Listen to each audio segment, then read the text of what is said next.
இப்போ நம்ம பார்க்க போகிறது 8th மேக்ஸில் எக்ஸசைஸ் 4.2 சம் நம்பர் பார்த்தீங்கன்னா 4 என்ன கொடுத்துருக்காங்கன்னா if the selling price of 10 ruler if the selling price of 10 ruler is same as the cost price of 15 ruler.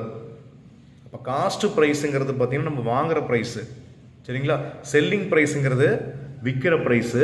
Question என்ன சொல்லியிருக்காங்கன்னா செல்லிங் ப்ரைஸ் ஆஃப் 10 ரூலர், ஒரு ஸ்கேல் விற்கிறாங்க. அந்த 10 ஸ்கேல் எப்படி இருக்குது அப்படின்னா 15 ஸ்கேல் நம்ம வாங்கியிருப்போம் இல்லைங்களா, அந்த மாதிரி இருக்குது.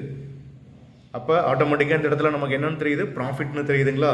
தென் ஃபைண்ட் த ப்ராஃபிட் பர்சன்டேஜ்னு கேட்டிருக்கான், சரிங்களா? Solution எழுதிக்கங்க.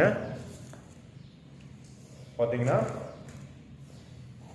If CP of 15 ruler equal to SP of 10 ruler, cost price of 15 ruler எப்படி தான் சார் இருக்குதுன்னா செல்லிங் ப்ரைஸ் ஆஃப் 10 ரூலர்னு சொல்கிறான், சரிங்களா? அப்போ ப்ராஃபிட் பர்சன்டேஜ் பார்த்தீங்கன்னா ஃபார்முலா வந்து x minus y divide by y into 100%. இதில் எக்ஸோட வேல்யூ பார்த்தீங்கன்னா 15, ஒய்யோட வேல்யூ பார்த்தீங்கன்னா 10ன்னு வச்சுக்கோங்க. சப்ஸ்டியூட் பண்ணுங்க. 15 minus 10 divided by 10 into 100. ஓகேங்களா? 15ல 10 போயிடுச்சுன்னா 5 divided by 10 into 100. அந்த 0 கேன்சல் பண்ணிக்கோ. அப்போ ப்ராஃபிட்டோட பர்சன்டேஜ் பார்த்தீங்கன்னா 50%. ஓகேங்களா?